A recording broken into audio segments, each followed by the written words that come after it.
தலைகளை தாழ்த்தி ஜெபிப்போம். அன்பும் இரக்கமும் நிறைந்த நல்ல கடவுளே, இந்த மனமகிழ்ச்சியான காலை வேலைக்காக நாங்கள் நன்றி படைக்கிறோம். இந்த நாளிலும் எங்களுடைய திருச்சபையின் வாலிப பிள்ளைகள் மிக சிறப்பான முறையிலே இந்த வாலிபர் வழிபாட்டினை அவர்கள் நடத்தி வருகிறார்கள். கர்த்தர் நீர் எல்லாவற்றையும் கண்டிருக்கிறீர். இந்த பிள்ளைகளை கர்த்தர் நீர் நேர்த்தியாய் ஆசிர்வதிக்க வல்லவராயிருக்கிறீர். இப்பொழுதும் வாலிப பிள்ளைகள் மத்தியிலும் இந்த திருச்சபை மக்கள் மத்தியிலும் அடியால் பேச இருக்கிற வார்த்தைகளுக்காக உமக்கு நன்றி படைக்கிறேன். அடியாலை மறைத்து உம்முடைய வார்த்தைகளை மாத்திரம் வெளிப்படுத்தும்படியாய் உம்மிடத்திலே கெஞ்சி மன்றாடுகின்றேன். எல்லாவற்றையும் நீர் பொறுப்பெடுத்துக் கொள்ளும், வழி நடத்தி அருளும். மீட்பர் இயேசு கிறிஸ்துவின் வழியாக வேண்டுகின்றோம். ஆமேன். அன்புக்குரியவர்களே, இந்த நாளிலும் உங்கள் மத்தியிலே செய்தியை பகிர்ந்து கொள்வதற்காக எனக்கு இந்த வாய்ப்பினை கொடுத்திருக்கிறதான இந்த திருச்சபையின் ஆயர் அருட்பணி ஜேக்கப் இஸ்ரேல் ஐயா அவர்களுக்கும், திருச்சபையின் செயலர், பொருளர், நிர்வாக குழு அங்கத்தினர்கள், இந்த திருச்சபையின் மூத்தவர்கள், குறிப்பாக இந்த நாளிலே மிக சிறப்பாக இந்த வாலிபர் சிறப்பு வழிபாட்டினை நடத்தி கொண்டிருக்கிற அன்பு வாலிப சகோதர சகோதரிகள் அத்தனை பேருக்கும் ஆண்டவராகிய இயேசு கிறிஸ்துவின் திருப்பெயரிலே நல்வாழ்த்துக்களையும் ஸ்தோத்திரங்களையும் நான் தெரிவித்துக் கொள்கிறேன். I would also like to acknowledge நம்முடைய டீக்கன் ஐயா அவர்கள் அமர்ந்து கொண்டிருக்கிறார்கள். அவர்களுடைய மகன் இந்த திருச்சபையின் வழியாக ஆயராக இன்றைக்கு நம்முடைய தென்னிந்திய திருச்சபையிலே ஆயராக இருக்கிறார்கள். அவர்கள் நான் பிறந்திருக்கிறதான குருசேகரத்தில் ஆயராக இருந்தார்கள். அவர்கள் எல்லாம் வளர்த்து தான் இன்றைக்கு இப்படிப்பட்ட நிலையில் நாங்கள் இருக்கிறோம். ஐயா அவர்கள், அம்மா அவர்கள், அவருடைய சகோதரி அவர்கள், அவர்களுக்கும் என்னுடைய வாழ்த்துக்களை இந்த வேளையிலே நான் தெரிவித்துக் கொள்கிறேன். அன்புக்குரியவர்களே, இந்த நாளிலும் இந்த வாலிப வழிபாட்டிற்கென நமக்கு தென்னிந்திய திருச்சபையின் வழியாக கொடுக்கப்பட்டிருக்கிற தலைப்பு மிக அருமையான ஒரு தலைப்பு. வாழ்வு பொருளற்று போகையில் கடவுளை பற்றுதல். Faith over feelings, trusting God when life does not make any sense. எல்லாருக்கும் நம்முடைய வாழ்க்கையிலே ஒரு கட்டம் வரும். ஒரு இடத்திலே நாம் நிற்க வேண்டிய ஒரு கட்டாயம் ஏற்படும். இனிமேல் எதற்கு வாழ வேண்டும்? நாம் வாழ்வதற்கான அர்த்தம் என்ன? இத்தனை ஆண்டு காலம் நாம் வாழ்ந்திருக்கிறோம். இதில் என்ன பொருளை நாம் கண்டிருக்கிறோம்? எதற்காக வாழுகிறோம்? எதற்காக வாழ வேண்டும்? இனி என்ன செய்ய போகிறோம் என்று பல்வேறு விதமான கேள்விகள் மத்தியிலே நாம் வாழ வேண்டிய கால சூழல் நாம் எல்லாருடைய வாழ்விலும் ஒரு கட்டத்தில் வருவது நாம் அறிந்திருக்கிறோம். அப்படிப்பட்ட நிலையில் நமக்கு அதிகமாக நம்முடைய வாழ்க்கையில் விளையாடுகிற என்று சொல்லலாம், சரியான வார்த்தையாகத்தான் இருக்கும். அப்படிப்பட்ட முடிவு எடுக்க வேண்டிய கட்டாயத்தில் நாம் இருக்கின்ற பொழுது அல்லது கால சூழலில் நம்மை டைரக்ட் செய்கிற இரண்டு வார்த்தைகள் என்று சொல்லலாம், ஃபீலிங்ஸ் அண்ட் எமோஷன்ஸ். இது நம்முடைய வாழ்க்கையில் நிறைய விளையாடிடும். குறிப்பாக வாலிப பருவத்தில் where we come across various circumstances, நமக்கு இருக்கக்கூடிய இந்த ஃபீலிங்ஸ் அண்ட் எமோஷன்ஸ், இதை எப்படி கட்டுப்படுத்துவது? அந்த நேரத்தில் நமக்கு இருக்கிறதான இந்த ஃபீலிங்ஸ் அண்ட் எமோஷன்ஸ், உணர்வுகள் மேலோங்கி நிற்கின்ற வேளையில் நாம் எடுக்கின்ற முடிவுகள் நம்முடைய வாழ்க்கையின் நிலையை நிர்ணயிக்கின்ற ஒன்றாக இருக்கிறது. அது இந்த வாலிப பருவ it's a very important phase. Important என்று சொல்வதை விட it is a very crucial phase. 18 to 25, now it is 20 to 35. இந்த 10 பருவம் எல்லாம் எடுத்துவிட்டால் from 20 years to 35, இதுதான் நம்முடைய வாழ்க்கையில் மிக மிக முக்கியமான ஒரு காலகட்டமாக இருக்கிறது. where the society expects us to get settled down. 35 வயதிற்குள் நம்ம எல்லாரும் என்ன பண்ணியிருக்கணுங்க? செட்டில் ஆயிருக்கணும். ஒரு நல்ல பணி, நல்ல திருமண வாழ்க்கை அல்லது கை நிறைய சம்பாத்தியம், இவைகள் எல்லாம் தான் நம்முடைய சமூகத்தில் நாம் நன்றாக வாழ்ந்து கொண்டிருக்கிறோம் என்கிறதான ஒரு அடையாளம். இவைகளில் ஒன்றேனும் தவறு இருக்கிறது என்று சொன்னால் நம்முடைய வாலிப பருவத்தை சரியாக நாம் பயன்படுத்தி கொள்ளவில்லை என்று இந்த சமூகம் நம்மை தீர்மானித்து விடுகின்ற சூழல். இன்றைக்கு இந்த பிள்ளைகள் இங்கே நிகழ்த்தி காட்டின இந்த நாடகம், what ever you call it, இந்த நாடகம் என்பது திருச்சபையில் இருக்கின்ற மூத்தவர்கள் அவர்களை எப்படியாக பார்க்கிறார்கள் என்பதை இங்கே அவர்கள் பிரதிபலித்து காட்டியிருக்கிறார்கள். ரொம்ப வயசா அவங்க ஒரு டிஸ்க்ளைமரும் என்ன பண்ணிட்டாங்க, போட்டுட்டாங்க. இது யாருடைய மனதையும் புண்படுத்துவதற்கு அல்ல, முதல்லயே சொல்லிட்டாங்க. They are bringing out voices from the congregation. இங்கே அமர்ந்து கொண்டிருக்கிறவர்கள் அவர்களை எப்படியாக பார்க்கிறார்கள். ஒரு ரீல்ஸ் எடுக்கும் போது அல்லது கூட்டம் கூட்டமாக நின்று அவர்கள் பேசிக் கொண்டிருக்கின்ற பொழுது ஆலயத்திற்கு எப்படி வருகிறார்கள் போகிறார்கள், ஆலயத்தில் இருக்கின்ற பொழுது அவர்களுடைய நடவடிக்கைகள் எப்படியாக இருக்கிறது, இவைகள் எல்லாவற்றையும் திருச்சபையில் இருக்கின்ற மூத்தவர்கள் நீங்கள் இதை எப்படி பார்க்கிறீர்கள், how you are judging them, அதுதான் that's the point they wanted to make.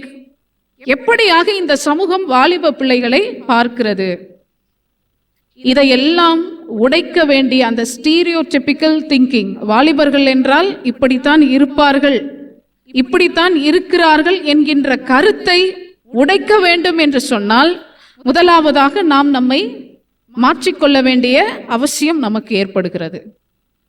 அந்த மாற்றத்திற்கான அழைப்பை தான் கடவுள் இன்றைக்கு நமக்கு கொடுக்கிறார். சில நேரங்களிலே எஸ்கேபிசம் நமக்கு மிக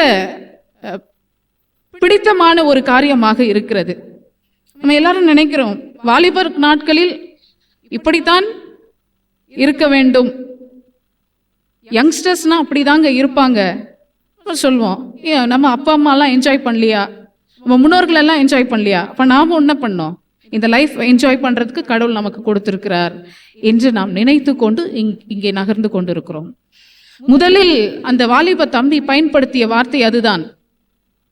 நாளைக்கு நாம் ஆலயத்திற்கு செல்ல வேண்டும் என்று அந்த வேறொரு தம்பி சொல்லுகின்ற பொழுது, வா நம்ம என்ஜாய் பண்ணலாம், 2 முறை அந்த வார்த்தையை பயன்படுத்தினார்கள். I have the habit of pulling out words from whatever is happening. உங்களுடைய மன ஓட்டம் எப்படி, உணர்வு ஓட்டங்களும் மன ஓட்டங்களும் எப்படி இருக்கிறது என்று அதிலிருந்து நான் எடுத்து பேச வேண்டிய அவசியம் சில நேரங்களிலே ஏற்படுகிறது. என்ஜாய் பண்ணலாம் 2 முறை அந்த வார்த்தை பயன்படுத்துகின்ற பொழுது இது நம்முடைய it has become a fancy word. நம்முடைய வாலிப சமூகத்தில் என்ஜாய்மெண்ட், ஜாலியாக இருக்கலாம், சந்தோஷமாக இருக்கலாம், இவைகள் எல்லாம் நம்மை இன்றைக்கு டீவியேட் செய்கின்றதான வார்த்தைகள். அந்த என்ஜாய்மெண்ட் என்கின்ற அந்த வார்த்தைக்குள், அந்த உணர்வுக்குள் எவைகள் எல்லாம் அடங்கி இருக்கிறது என்பது நாம் சீர்தூக்கி பார்க்கின்ற நிலையில் நாம் இருக்கிறோம். என்ஜாய் அப்படின்னா எந்த மாதிரியான என்ஜாய்மெண்ட் we are like, நமக்கு பிடித்தமாக இருக்கிறது. what are we referring to as enjoyment?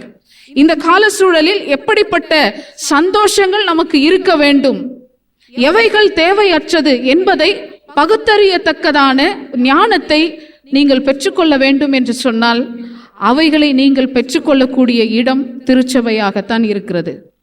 அதனால்தான் நான் சொல்லுவேன், எப்பொழுதும் திருச்சபையில் வாலிபர்கள் முன்வரிசையில் அமர வேண்டும். வாலிபர்கள் திருச்சபையில் எவ்வளவு பின்னாக செல்லுகிறார்களோ வாழ்க்கையிலும் அவ்வளவு பின்னாகத்தான் செல்ல வேண்டிய ஒரு சூழல் ஏற்படும். we shouldn't leave a vacuum in front of us. நமக்கு முன்பாக ஒரு vacuum, ஒரு empty space நம்ம இருக்குது அப்படின்னு நம்ம கண்டுபிடிச்சோம் அப்படின்னா we have to fill up that space. அதற்கான எனர்ஜி, அதற்கான தைரியம், அதற்கான துணிச்சல், அதற்கான எல்லா விதமான காரியங்களையும் கடவுள் நமக்கு கொடுத்திருக்கிறார்.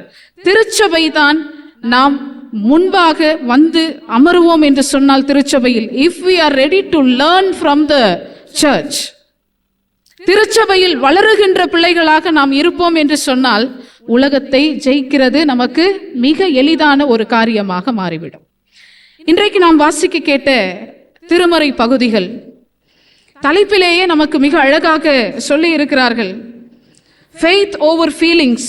நமக்கு இருக்கக்கூடிய உணர்வோட்டங்கள் மத்தியிலும் எப்படிப்பட்ட உணர்வுகள் நமக்கு இருந்தாலும் அந்த உணர்வுகள் தோல்வியை நோக்கிய உணர்வுகளா, வெற்றியை நோக்கிய உணர்வுகளா, அது எதுவாக இருந்தாலும் எல்லாவற்றுக்கும் அப்படிப்பட்ட உணர்வுக்கு மேல் எதிர் நிற்க வேண்டும் என்று சொன்னால் நமக்கு இருக்கக்கூடிய அந்த பற்றுறுதி, ஃபெய்த் ஓவர் ஃபீலிங்ஸ். அதனால்தான் இன்றைக்கு வாசிக்க கேட்ட பழைய ஏற்பாட்டின் பகுதி எரேமியா 29வது அதிகாரம் 10-14 திருமொழிகளிலே we have read the prosperity verses. எப்படிப்பட்ட நன்மைகளை எல்லாம் பாபிலோனிய சிறையிருப்பில் இருக்கக்கூடிய மக்களுக்கு கடவுள் தர ஆவலாக இருக்கிறார் என்கின்ற வார்த்தைகளை அங்கே எரேமியா தீர்க்கரின் வழியாக எடுத்துரைக்கப்பட்டிருக்கிறது. நீங்கள் இல்லத்திற்கு சென்று இந்த திருமறை பகுதிகளை மீண்டும் நீங்கள் வாசிக்க வேண்டும் என்று சொன்னால் you start from chapter 26. எப்படிப்பட்ட ஒரு குரூஷியலான ஸ்டேஜ்ல எரேமியா தீர்க்கதரிசி இப்படிப்பட்ட ஒரு இறைவாக்கை அவர் உரைக்கிறார். சாதாரணமாக அவர் அங்கே வந்து இறைவாக்கை உரைக்கவில்லை. கடவுள் இப்படியெல்லாம் உங்களுக்கு ஆசீர்வாதங்களை கொடுப்பார் என்று அவரால் சாதாரணமாக சொல்லி கடந்து செல்ல வேண்டிய ஒரு கால சூழல் அவருக்கு இருந்ததில்லை. அதற்கு முன்பதாக நாம் எடுத்து வாசிப்போம் என்று சொன்னால் எரேமியா தீர்க்கதரிசி கடவுளின் திருப்பெயரை கொண்டு அவர் இறைவாக்கு உரைக்கின்ற பொழுது ஒரு இடத்திலே அவருடைய இறைவாக்கின் மீது சந்தேகம் ஏற்படுகின்றது. At one point of time they are making him to stand in front of everyone. இவன் சொல்லுகிறது பொய்யாக இருந்தால் இவனை என்ன செய்யலாம், அது வரைக்கும் என்ன பண்றாங்க, பேச ஆரம்பிக்கிறாங்க. We shall put him to death. அதற்கு பிறகு he gets some courtesy from the people who are there. மீகா தீர்க்கரை குறித்து பேசுகிறார்கள். மீகா ஒரு முறை இப்படி செய்தபோது அவருக்கு இரக்கம் பாராட்டப்பட்டது என்று எடுத்துரைக்கிறார்கள். வேறொரு தீர்க்கர் அங்கே பொய்யான வாக்குரை கொடுத்த போது அவர் மரித்ததை குறித்ததான காரியங்களை அங்கே பேசுகிறார்கள். ஒரு எரேமியா தீர்க்கதரிசி என்பது he is a major prophet. அவர் ஒரு பெரிய தீர்க்கதரிசி. அவர் கடவுள் அவருக்கு கொடுத்த வாக்குகளை அவர் எடுத்துக்கொண்டு மக்களிடத்திலே சேர்க்கிறார். ஆனால் மக்கள் அதை எந்த அளவுக்கு நம்புகிறார்கள் என்று அந்த ஒரு சந்தேகத்தின் மத்தியிலே ஒரு ரிஸ்க்ல he puts his life into risk. ஒருவேளை அவர் சொல்லுகிறது நடக்கவில்லை என்று சொன்னால் எரேமியா தீர்க்கதரிசியை கொலை செய்வதற்கு அவர்கள் ஆயத்தமாக இருந்தார்கள். அதற்கு முன்பதாக சரியாக 29வது அதிகாரத்திற்கு முன்பு இருக்கிறவர் அனனியா என்பவர் தீர்க்கதரிசி. அவர் பொய் வாக்குரைத்து அங்கே மடிந்து போகிறதை நாம் பார்க்கிறோம். இங்கே யார் best? who is telling the truth? யார் உண்மையான தீர்க்க தரிசனத்தை கடவுளிடத்திலிருந்து கொண்டு வந்து இங்கே சேர்க்கிறார்கள்? போட்டிகள், பொறாமைகள், நம்பிக்கையற்ற தன்மை, இவைகள் எல்லாவற்றிற்கும் மத்தியில் கடவுளுடைய திருச்சித்தத்தை நிறைவேற்றுவதற்கு எரேமியா தீர்க்கதரிசி அங்கே போய் நின்று இருக்கிறதை நாம் பார்க்கிறோம். He had personal problems. உள்ள பயம் இருந்தது, திகில் இருந்தது, அச்சம் இருந்தது, அடுத்து என்ன நடக்கும் என்கின்ற கேள்விக்குறி இருந்தது. ஒருவேளை கடவுளே சொல்லி இருக்கிற இறைவாக்கை மாற்றி மனம் மாறி வேறு ஏதாவது நிகழ்ந்தால் நம்முடைய நிலை என்னவாய் இருக்கும் என்பதை குறித்து பல்வேறு விதமான கேள்விகள், உணர்வுகள் அங்கே சிதைக்கப்பட்டிருந்த நிலையிலும் இங்கே எரேமியா தீர்க்கதரிசி அங்கே போய் he chose faith over emotions. Feelings, எல்லா ஃபீலிங்ஸையும் தாண்டி, அவருக்கு இருந்த எல்லா பயங்களையும் தாண்டி இங்கே எரேமியா தீர்க்கதரிசி கடவுள் மீது கொண்டிருந்த அந்த பற்றுறுதியை அங்கே விளங்க செய்திருக்கிறதை நம்மால் இங்கே பார்க்க முடிகிறது. அப்படித்தான் இன்றைக்கு நமக்கும் பல சூழலில் நம்மை ஒருவேளை தவறாக நினைத்து விடுவார்களோ, நம்மை பார்க்கிற பார்வை எப்படி இருக்கிறது, நம் மீது வீசப்படுகின்ற வார்த்தைகள் எப்படி இருக்கிறது, நம் மீது இருக்கக்கூடிய நம்பிக்கை தன்மை நம்முடைய பெற்றோருக்கு எப்படி இருக்கிறது, திருச்சபைக்கு எப்படி இருக்கிறது, சமூகத்திற்கு எப்படி இருக்கிறது, இவைகள் எல்லாவற்றையும் தாண்டி என்னால் போய் நிற்க முடியுமா என்கின்ற கேள்வி அநேகருடைய உள்ளங்களிலே இன்றைக்கு எழும்பிக் கொண்டிருக்கிறது. இது உணர்வோட்டங்களை எல்லாம் நாம் வென்றெடுத்து கடவுளுக்காக நாம் எப்படிப்பட்ட செயல்களை இன்றைக்கு நம்முடைய திருச்சபையிலும் சமுதாயத்திலும் செய்து கொண்டிருக்கிறோம் என்பதுதான் கடவுள் நம்மை அதை கொண்டுதான் he is going to value us. நம்ம வேல்யூ பண்ண போறார் கடவுள். நீங்கள் திருச்சபைக்காக உங்களுடைய சொந்த எமோஷன்ஸ் எல்லாம் தாண்டி in spite of all the feelings that you have, in spite of all the emotions that you carry, இந்த உலகத்திலே உங்களுக்கு தடையா இருக்கிற எல்லா காரியங்களையும் நீங்கள் வீழ்த்தி எப்படி நீங்கள் கடவுளுடைய பிள்ளையாக இந்த சமூகத்திலே நிற்கிறீர்கள் என்பது தான் கடவுள் உங்களிடத்தில் எதிர்பார்க்கின்ற காரியமாக இருக்கிறது. அடுத்ததாக இன்றைக்கு வாசிக்க கேட்ட நிருப பகுதியிலே நாம் பார்க்கிறோம், ஒரு பெரிய பட்டியல் கொடுக்கப்பட்டிருக்கிறது. All the people who chose faith over feelings. இங்கே ஆபிரகாமை துவங்கி ராகாப் வரையிலும் ஒரு பெரிய லிஸ்ட் கொடுத்திருக்கிறாங்க. இவர்கள் எல்லாம் அவர்களுடைய வாழ்க்கையிலே அவரவர்கள் கடந்து வந்திருக்கிற சூழலில் இருந்து எப்படி கடவுளை அவர்கள் தெரிவு செய்தார்கள். நம்ம ரொம்ப ஈஸியா கடந்து போயிடுறோம் சில திருமறை பகுதியை. முதலில் ஆபிரகாம் ஈசாக்கை பலி கொடுத்த நிகழ்வை குறித்து சொல்லப்பட்டிருக்கிறது. இந்த எபிரேயர் 11வது அதிகாரம் 17 to 31. ஒரு கேரக்டர் இல்ல, பிப்ளிக்கல் கேரக்டர்ஸ் அங்க நிறைய படிக்கிறோம். இவர்கள் எல்லாம் அவர்களுடைய வாழ்க்கையிலே எப்படி அவர்களுடைய பற்றுறுதியை காத்து கொண்டார்கள் என்று. ஆபிரகாம் துவங்கி ராகாப் வரையிலும் எல்லாவற்றையும் அவர்கள் பட்டியலிட்டு காட்டி இருக்கிறார்கள். நம்ம ரொம்ப ஈஸியா முதல் நிகழ்வு மாத்திரம் on a lighter note we will touch it. Abraham ஈசாக்கை பலி கொடுக்க செல்லுகின்ற பொழுது நம்ம ரொம்ப பிளெயினா வாசிக்கிறோம் அந்த பகுதியெல்லாம். Just imagine the emotions that he would have carried. அவருக்கு கொடுக்கப்பட்டிருக்கிற வாக்குத்தத்தம், நான் உன்னை பெருகச் செய்வேன் என்றுதான். கடற்கரை மணலை போல நான் உன்னை பெருகச் செய்வேன். குழந்தை இல்லாமல் இருந்தது, வயதான போது குழந்தை பிறக்கிறது. அந்த ஒரு பிள்ளையை கூட கடவுள் பலியிட வேண்டும் என்று ஆபிரகாமின் இடத்திலே சொல்லுகிறார். Which means God was ready to break the promise. அவரை பொறுத்த வரைக்கும் சாதாரணமான ஒரு மனிதனாக நாம் நினைக்கின்ற பொழுது God promised us something. உனக்கு ஒரு பிள்ளையை கொடுப்பேன் என்று சொன்னார், பிள்ளையை கொடுத்தார். அந்த ஒரே பிள்ளையை கொண்டு வந்து நீ பலியிட வேண்டும் என்று சொல்லுகின்ற பொழுது உன்னை பெருகச் செய்வேன், கடற்கரை மணலை போல் I will multiply you. இதெல்லாம் சொன்னாரே, அதெல்லாம் பொய்யா? கடவுள் ஏன் எனக்கு வாக்கை கொடுக்க வேண்டும்? அதை ஏன் உடைக்க வேண்டும்? Just imagine the emotion that he would have undergone. Abraham அந்த ஒரு நொடியிலே அங்கே கீழிருந்து மலையின் மேல் தன்னுடைய குமாரனை கையில் பிடித்து கொண்டு நடந்து சென்ற அந்த ஒரு சின்ன ஒரு பயணம், அந்த பயணத்தின் ஊடாய் எத்தனை உணர்வுகளை ஆபிரகாம் கடந்து வந்திருப்பார். தன் பிள்ளையை ஏக்கத்தோடு எத்தனை முறை அந்த பிள்ளையினுடைய முகத்தை பார்த்திருப்பார். சொல்ல முடியாத வார்த்தைகள், எத்தனை எமோஷன்ஸ் அவர் கடந்து வந்திருப்பார். But he was ready to sacrifice his own son. பின்வாங்கவில்லை. கடவுளே எனக்கு கொடுத்திருக்கிற வாக்குறுதியை அவர் உடைக்க நேர்ந்தாலும் நான் கடவுள் மீது பெற்றிருந்த விசுவாசத்தை நான் உடைக்க விரும்ப. That's why he is called as father of faith. எவ்வளவு பெரிய பெயர்ல, he is called the father of faith. விசுவாசத்தின் தந்தை என்று ஆபிரகாம் அழைக்கப்பட்டிருக்கிறார் என்று சொன்னால் he overcome that emotion. He overcome all the feelings that he had. உள்ளே இருக்கக்கூடிய அத்தனை சந்தேகங்கள், அத்தனை கண்ணீர், அத்தனை வியாகுலங்கள், அத்தனை கேள்விகள், அத்தனை சந்தேகங்கள், அத்தனை அதிருப்திகள் எல்லாவற்றையும் ஆபிரகாம் கடந்து வந்து கடவுள் மீது கொண்டிருந்த அந்த பற்றுறுதியை அந்த இடத்திலே அவர் நிலைநாட்டி இருக்கிறார் என்று சொல்லி பார்க்கிறோம். இந்த காலகட்டத்தில் அட்வைஸ் அப்படின்னு சொல்லி நம்முடைய பிள்ளைகள் இடத்துல நாம் எதுவுமே என்ன பண்ண முடியாது, சொல்ல முடியாது. Advice has become a bad word in our dictionary.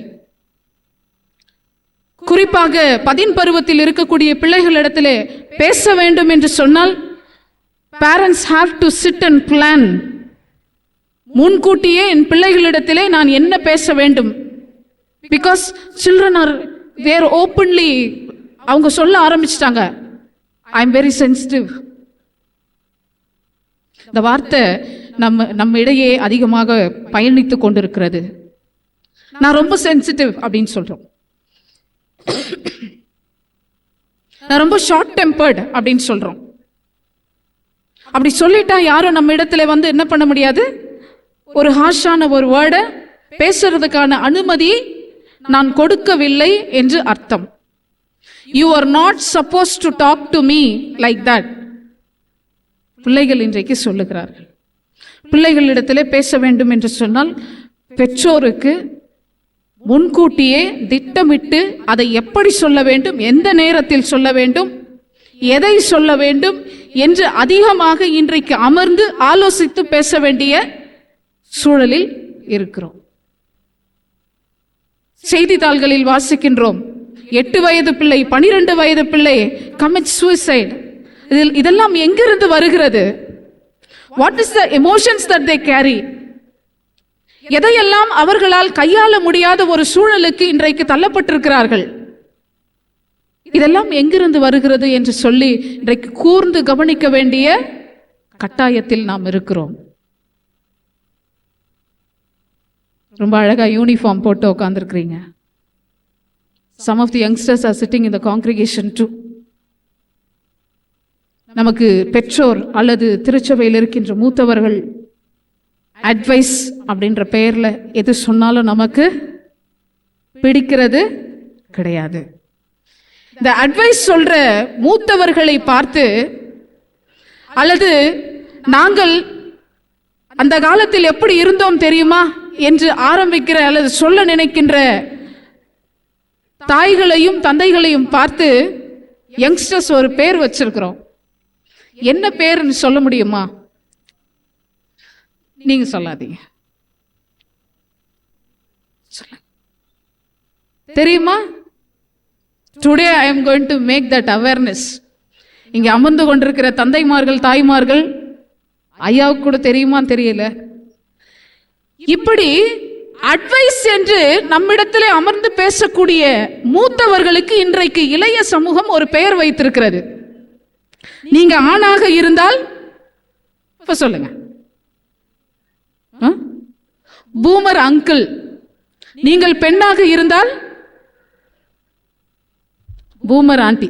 சும்மாவே நம்மள ஆண்டின்னு கூப்பிட்டா யாருக்கும் பிடிக்காது பெண்களுக்கு. Boomer aunty. தெரிந்து கொண்டீர்களா?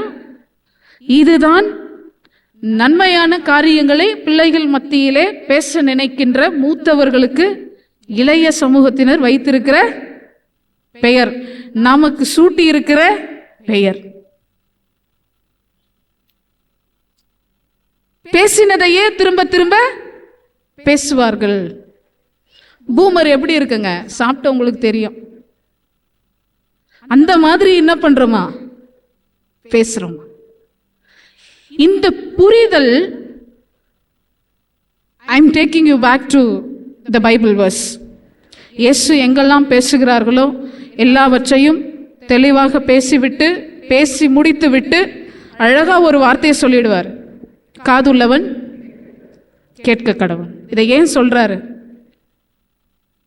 If you want to listen, you listen. Boomer uncle சொல்றதையும் பூமர் ஆண்டி சொல்றதையும் if you want to listen, you can listen. காதுள்ளவன் கேட்க கடவன். Put those words in your ears. உங்க காதுல நீங்க கேட்கணும், அதை செய்யணும் அப்படிங்கிறது அவசியம் கிடையாது. இன்றைக்கு உங்களுடைய பெற்றவர்கள் மூத்தவர்கள் சொல்லுகின்ற காரியங்களை நீங்கள் கட்டாயம் அந்நேரமே செய்ய வேண்டும் என்கின்ற அவசியம் உங்களுக்கு கிடையாது. ஆனால் please save every single word that is pronounced by your parents, that is pronounced in the church, that is pronounced in the elders. Put it in your ears, save it. அடிச்சு சொல்லுவேன், those words are going to be useful at some point of time in your life. என்றாவது ஒரு நாள் அவர்கள் சொல்லி இருக்கிற அந்த வார்த்தைகள் நிச்சயமாக உங்களை தாங்கி பிடிக்கும். அதை மனதில் வைத்துக்கொண்டு அட்லீஸ்ட் அவங்க பேசுற வார்த்தைகளை நீங்கள் உங்களுடைய செவியின் வழியாக கேட்டு அது உங்களுடைய இதயத்திலே நீங்கள் பதித்து வைக்க வேண்டிய அவசியம். இல்லை என்றால் இங்கே படகிலே ஏறி இயேசு உறங்கிவிட்டார்,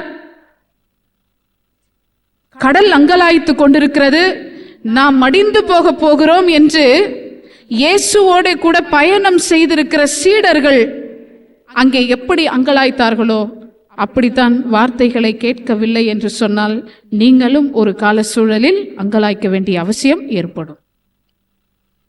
மார்க் 4வது அதிகாரம் 35 திருமொழிகள் முதல் 41 திருமொழிகளை நாம் வாசிக்க கேட்டோம்.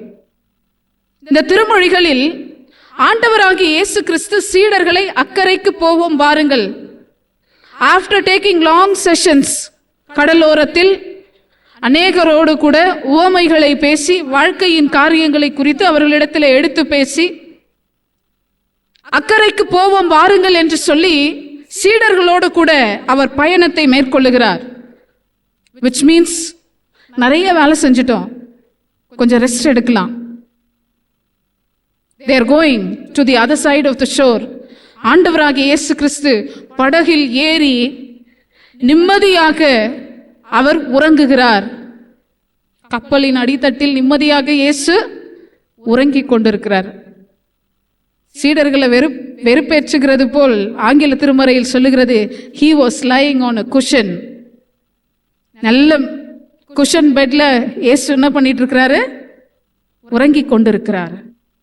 கடல் ஆர்ப்பரிக்கிறது, அவர்கள் போகின்ற படகு அங்கலாய்க்கிறது, தண்ணீர் உள்ளே வர துவங்கி இருக்கிறது. அப்பொழுது இயேசுவை அவர்கள் எழுப்பி இயேசுவினிடத்திலே கேட்கின்ற ஒரு கேள்வி, நாங்கள் மடிந்து போகிறது உமக்கு கவலை இல்லையா? பேர் சொல்லி அழைத்திருக்கிற இயேசு அவர்களை அருகில் வைத்துக் கொண்டே பல அதிசயங்களையும் அற்புதங்களையும் நிகழ்த்தி இருக்கிற இயேசு, உவமைகளை பேசி இருக்கிற இயேசு, வாழ்க்கையின் தத்துவங்கள் அத்தனையும் அவருக்கு தெரிந்த எல்லாவற்றையும் தங்களுடைய சீடரோடு கூட பகிர்ந்து கொண்ட இயேசு, துவக்கம் முதல் அந்நேரம் வரை அவர்களோடு கூட பயணித்துக் கொண்டிருந்த சீடர்கள் அவர் எப்படிப்பட்டவர் என்பதையும் கூட உணர்ந்து கொள்ள முடியாத ஒரு அவிசுவாசம் அவர்கள் மத்தியிலே எழுந்திருக்கிறது.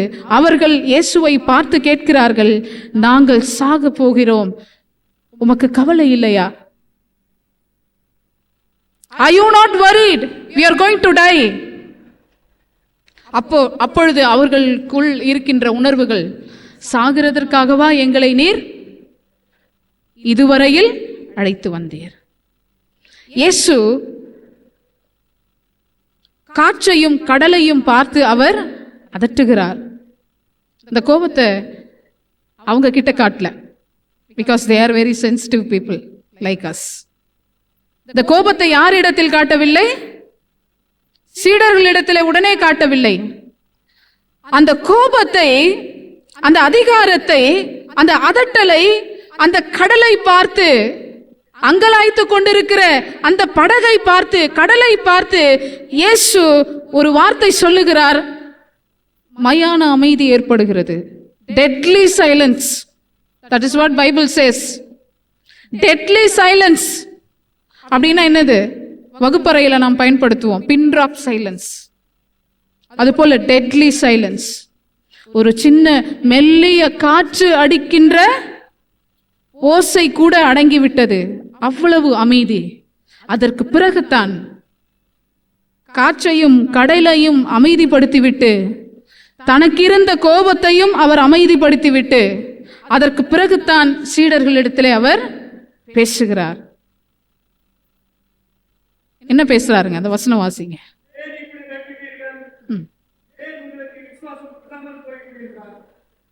ஏன் உங்களுக்கு விசுவாசம் இல்லாமல் போயிற்று? Why you didn't have faith? At which point of time உங்களுக்கு என் மேல அந்த நம்பிக்கை உடைந்தது? நான் எல்லாவற்றையும் செய்திருக்கிறேனே, நான் எல்லாவற்றையும் பார்த்திருக்கிறேனே, எல்லாவற்றையும் முன்கூட்டியே உங்களிடத்தில் நான் பேசி இருக்கிறேனே. ஆனால் ஒரு சூழல் வருகின்ற பொழுது என்னை பார்த்து கேள்வி கேட்கின்ற அளவில் உங்களுக்கு ஏன், எங்கே உங்களுடைய விசுவாசம் போனது என்று கேட்கிறார். இன்றைக்கு அப்படித்தான் கடவுள் நம்மை ஒவ்வொரு நிலையிலும் நம்மை தாங்கி பிடித்து கொண்டிருக்கிறார். நம்ம எல்லாம் நினைச்சிட்டு இருக்கிறோம், all the young people. It is by our own wisdom, it is by our own knowledge. நமக்கு கடவுள் கொடுத்திருக்கிற திறமைகளும் நமக்கு கடவுள் கொடுத்திருக்கிற திறன்களும் வலிமையும் தான் இன்றைக்கு நாம் இப்பொழுது இருக்கின்ற நிலைக்கு காரணம் என்று அதுவல்ல. He is watching you every moment of your life. கடவுள் உங்களை தாங்கி பிடித்தால் ஒழிய, ஒவ்வொரு முறை நீங்கள் இடறி போகின்ற பொழுது உங்களை தாங்கி பிடித்தால் ஒழிய நம்மால யாரும் என்ன பண்ண முடியாது, நம்முடைய வாலிப பருவத்தை கடந்து போய் விட முடியாது. ஒருவனும் உன் இளமை காலத்தை குறித்து அசட்டை பண்ணாதபடிக்கு நீ அன்பிலும் விசுவாசத்திலும் கற்பிலும், so many things have been listed, எல்லாவற்றிலும் நீ என்ன பண்ணணும், மற்றவர்களுக்கு முன்மாதிரியாய் இரு. இன்றைக்கு தந்தைமார்கள், தாய்மார்கள், மூத்தவர்கள் அனைவரும் நாம் இங்கே வாலிப பருவத்தை எல்லாம் கடந்து இங்கே அமர்ந்து கொண்டிருக்கிறோம். ஒருவேளை நீங்கள் வாலிபர்களாக வாழ்ந்திருந்த காலகட்டத்தில் உங்களை நெறிப்படுத்துவதற்கு, நல்வழி காட்டுவதற்கு வழிகாட்டிகள் ஒரு சிலருக்கு இருந்திருக்கலாம், ஒரு சிலருக்கு இல்லாமல் போயிருக்கலாம். Some of us we may sit here with a lot of regrets. என் வாலிப காலத்தில் இதை நான் செய்யாமல் இருந்திருந்தால் நன்றாக இருந்திருக்குமே. ஒருவேளை வாலிப நாட்களில் எனக்கு வழிகாட்டுவதற்கு யாரேனும் இருந்திருந்தால் நான் என் இளமை காலத்தை மிக சரியாக வாழ்ந்து இன்றைக்கு நான் நல்ல நிலையில் இருந்திருப்பேனே. அப்படியெல்லாம் எண்ணங்கள் இருக்கக்கூடியவர்கள் இங்கே அநேகர் அமர்ந்து கொண்டிருக்கலாம். ஆனால் கடவுள் இன்றைக்கு உங்களுக்கு அந்த அழைப்பை கொடுக்கிறார். You all have role models. உங்களுடைய இளமை காலத்தை நீங்கள் சரியாக வாழ்வதற்கான போதனைகளையும் நெறிகளையும் இன்றைக்கு திருச்சபை உங்களுக்கு வழங்கி கொண்டிருக்கிறது. அதை இறுக பற்றி கொண்டு, மீண்டும் சொல்லுகிறேன், அதை இறுக பற்றி கொண்டு உங்களுடைய இளமை காலத்தை சரியான முறையிலே நாம் வாழ இன்றைக்கு அழைக்கப்பட்டிருக்கிறோம். அந்த ஸ்டீரியோடிபிக்கல் தாட்ஸ் எல்லாவற்றையும் இன்றைக்கு உடைத்து எறிய வேண்டும். நீங்களே சொன்னீங்க அழகா, இந்த பிள்ளைகளுக்கு வேறு வேலை இல்லை, அவர்கள் கூட்டம் கூட்டமாக நின்று பேசிக் கொண்டிருக்கிறார்கள். இதையெல்லாம் உடைக்க வேண்டும் என்று சொன்னால் நாம் இன்றைக்கு திருச்சபையில் முன்மாதிரியாக வாழ வேண்டும். எலெக்ஷன் ப்ராசஸ்லாம் போயிட்டு இருக்குல்ல, சரி, அதை பற்றி நம்ம எதுவும் பேசக்கூடாது. அதை பற்றிலாம் ஐயா பேசுறதுக்கு எந்த அனுமதியும் கொடுக்கல, ரைட்.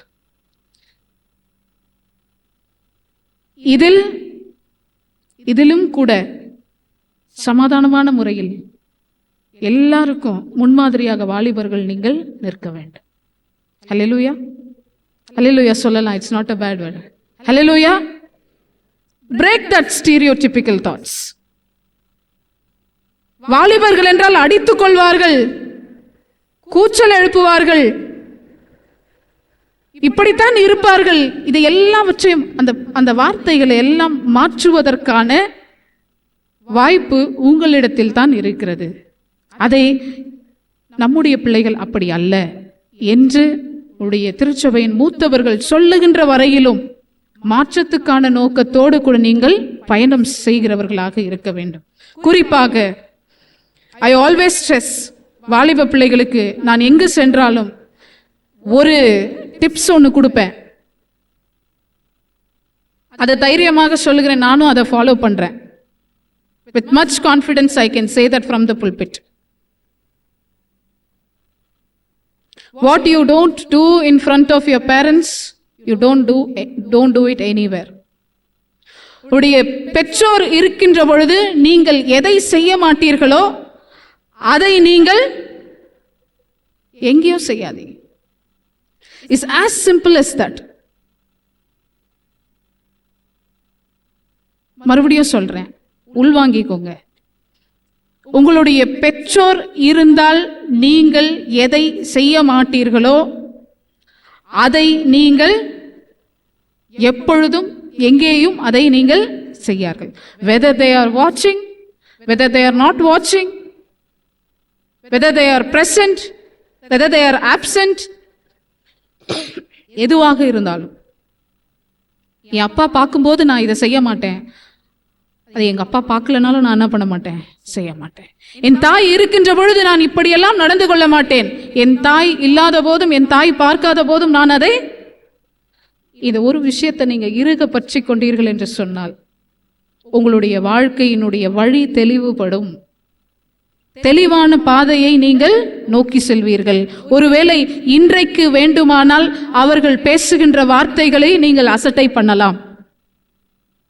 திருச்சபையில் இருக்கின்ற மூத்தவர்கள் உங்களுக்கு சொல்லுகின்ற அறிவுரைகளை இன்றைக்கு வேண்டுமானால் நாம் அசட்டை பண்ணலாம்.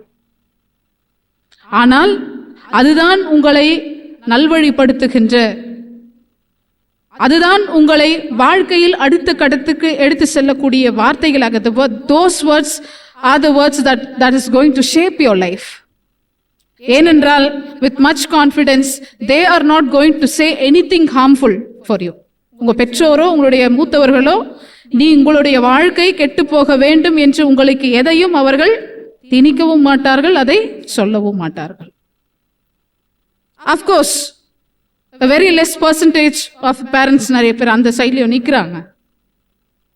But we know God has given, கடவுள் கொடுத்திருக்கிற மிகப்பெரிய ஒரு அற்புதம், மிகப்பெரிய ஒரு gift. இன்னைக்கு எல்லாம் gift அப்படின்னு சொன்னா we don't give gifts to everyone. எல்லாருக்கும் நம்ம என்ன பண்றது கிடையாது, gifts கொடுக்கறது கிடையாது. ரொம்ப பிடித்தவர்களுக்கு தான் நம்ம என்ன பண்றோம், gifts கொடுக்கிறோம். And we value those gifts. அந்த gift உடைஞ்சு போயிருக்கா, தூசி படிந்து போயிருக்கா, தொலைந்து போய் விட்டதா, அந்த கிஃப்டை எடுத்து எடுத்து எடுத்து என்ன பண்றோம், பார்த்து தூசி தட்டி அதை மிக பத்திரமான இடத்தில் நாம் வைக்கிறோம். அதுபோல இன்றைக்கு கடவுள் கொடுத்திருக்கிற மிகப்பெரிய ஒரு அருட்கொடை உங்களுடைய பெற்றோர். If you believe, say one hallelujah. ஆனால் இன்றைக்கு வாலிப பிள்ளைகள் நிறைய பேர் இன்றைக்கு பெற்றோரோடு கூட பேசுகிறது கூட கிடையாது. ஒரே வீட்டில் இருந்து கொண்டு இன்றைக்கு வாலிப பிள்ளைகள் சொந்த தகப்பனார் சொந்த தாயாரில் பேசுகிறது கிடையாது, நேரம் செலவிடுகிறது கிடையாது, அவர்கள் சொல்லுகின்ற வார்த்தைகளை கேட்பதும் கிடையாது. எதிரிகள் போல இன்றைக்கு நிறைய குடும்பங்களில் பெற்றோர்களுக்கும் பிள்ளைகளுக்கும் ஏற்பட்டிருக்கிற பிளவுகளை, குறிப்பாக வாலிப பிள்ளைகள் மத்தியிலே ஏற்பட்டிருக்கிற நிலைகளை இன்றைக்கு நிறைய நாம் பார்த்து கொண்டிருக்கிறோம். நாம் அப்படி இருக்க போகிறதில்லை. We are God's chosen people. உங்களுடைய பெற்றோர் கடவுள் உங்களுக்கு கொடுத்திருக்கிற மிகப்பெரிய ஒரு அருட்கொடை. அந்த அருட்கொடை உங்களோடு இருக்கின்ற வரையில், அந்த பரிசு நீங்கள் சரியாக கையாளுகிற வரையில் நிச்சயமாக உங்களுடைய வாழ்க்கை தவறான வழியில் செல்வதற்கான வாய்ப்பே கிடையாது. எனவே அவர்களுடைய அறிவுரைகளை நீங்கள் இறுக பற்றி கொண்டு நீங்கள் முன்னேறி செல்வதற்கான வழியை நீங்கள் பார்க்க வேண்டும். Do not be like the usual youth.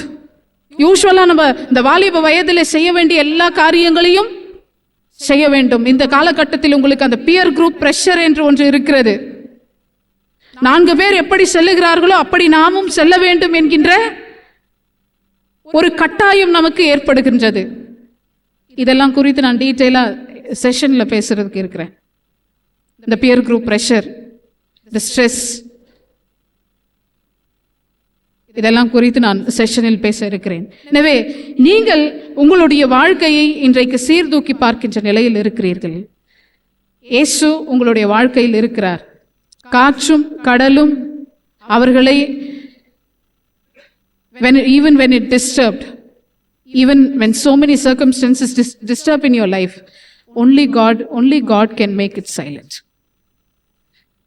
கிறிஸ்து உங்களோடு இருந்தால் ஒழிய உங்களை எதிர்க்கிற, உங்களுக்கு தடையாயிருக்கிற, உங்களை முன்னேற விடாமல் செய்கிற எல்லா தடைகளையும் பார்த்து அதட்டவும் அதை அமைதிப்படுத்தவும் இயேசு ஒருவரால் மட்டுமே முடியும். இன்னைக்கு வேணா நம்ம சொல்லலாம், I can handle it myself என்று சொல்லலாம். It doesn't work that way. நிச்சயமாக நீங்கள் தன்னிச்சையாக எந்த முடிவுகளையும் எந்த காரியங்களையும் உங்களால் செய்ய முடியும் என்று நீங்கள் நினைத்து கொண்டிருக்கிறீர்கள் என்று சொன்னால், if Christ is absent in your life, please do invite Christ in your life today. இந்த நொடி இயேசு கிறிஸ்துவை உங்களுடைய வாழ்க்கையிலே நீங்கள் அனுமதிக்க வேண்டும், அழைக்க வேண்டும். only if Jesus is with you, he will எல்லாவற்றையும் அவர் அமைதிப்படுத்துவார், எல்லாவற்றையும் அவர் அதற்றி உங்களுக்கு ஒரு நல்ல ஒரு வாலிப பருவத்தை உங்களுக்கு அவர் கொடுப்பார். இந்த வாலிப நாட்களில் யாரும் உங்களை பார்த்து, ஒருவரும் உங்களை பார்த்து இந்த மகனா இந்த மகளா என்று சொல்லாதபடிக்கு, என் பிள்ளைகள் என்று சொல்லுகின்ற வரையில், உங்களை பார்த்து பெருமைப்படுகின்ற வரையில், your parents should feel proud of you. அதை முதல்ல நம்ம இன்றைக்கு we have to sit and work on it. பெற்றோரை பெருமைப்படுத்துவதற்கு, என் திருச்சபையை பெருமைப்படுத்துவதற்கு நான் என்ன செய்திருக்கிறேன்? After you cross 35, it becomes impossible for you to make your parents or your church proud. இந்த காலகட்டத்தில் தான் அதை செய்ய வேண்டும். பாடல் ஒன்று இருக்கிறது, காலத்தின் அருமையை அறிந்து வாழாவிடில், காலத்தின் அருமையை அறிந்து வாழாவிடில் கண்ணீர் விடுவாயே. When time comes, it's going to be too late to regret. ஆனால் கடவுள் இன்றைக்கு உங்களுக்கு அந்த அழைப்பை கொடுத்திருக்கிறார். அந்த அழைப்பை இறுக பற்றி கொள்ளுங்கள். தொடர்ந்து இயேசுவோடு கூட நீங்கள் பயணித்துக் கொள்ளுங்கள். எப்படி இன்றைக்கு எரேமியா முதற்கொண்டு நற்செய்தி பகுதி வரையிலும் அவர்களுடைய விசுவாசத்தை காத்து கொண்டார்களோ, in spite of all the feelings and emotions they underwent, they held on to the faith that God gave them. அந்த ஒரு பற்றுறுதியோடு கூட நாம் வாழ்கின்றவர்களாக இருக்க நாம் இன்றைக்கு அழைக்கப்பட்டிருக்கிறோம். once again I wish all the youth members of the church, உண்மையாகவே அன்பு வாலிப சகோதரர்கள் சகோதரிகள், நீங்கள் இங்கே நிகழ்த்தி காட்டியிருக்கிற அத்தனை நிகழ்வுகளும் உண்மையாகவே மிக சிறப்பாக இருந்தது. தொடர்ந்து நீங்கள் இந்த திருச்சபையின் தூண்களாக, even in the upcoming elections, you be the role model for all of them. ஐயா ஏதோ நினைச்சுக்க மாட்டாரு, எலெக்ஷன்லாம் போவாதீங்க, just go in peace. Go in peace. Brother, this time you take a chance. Next time I will take a chance. That should be the love and the fellowship that we shared in between us. இதை நாம் செய்ய முடியவில்லை என்று சொன்னால், இந்த ஐக்கியத்தையும் இந்த அன்பையும் இன்றைக்கு நம்முடைய சகோதர சகோதரிகள் மத்தியில் நாம் பகிர்ந்து கொள்ள முடியவில்லை என்று சொன்னால், இன்றைக்கு அநேகருக்கும் நீங்கள் ஒரு முன்மாதிரியாக இன்றைக்கு நீங்கள் இருக்க வேண்டும் என்கின்ற அழைப்பை நீங்கள் பெற்றிருக்கிறீர்கள். தொடர்ந்து இந்த இளமை பருவத்தை கடவுள் உங்களை மிக சிறப்பான முறையில் நீங்கள் அன்போடும் மதிப்போடும் தாளந்துகளோடும் பண்புகளோடும் நெறிகளோடும் திறன்களோடும் நீங்கள் இந்த வாலிப பருவத்தை கடக்க வேண்டும் என்று சொல்லி நான் வாழ்த்துகின்றேன். அத்தனை பேருக்கும் என்னுடைய நன்றியை மீண்டுமாக நான் தெரிவித்துக் கொள்கிறேன். கர்த்தர் தாமே இந்த செய்தியை நிறைவாய் ஆசீர்வதிப்பாராக.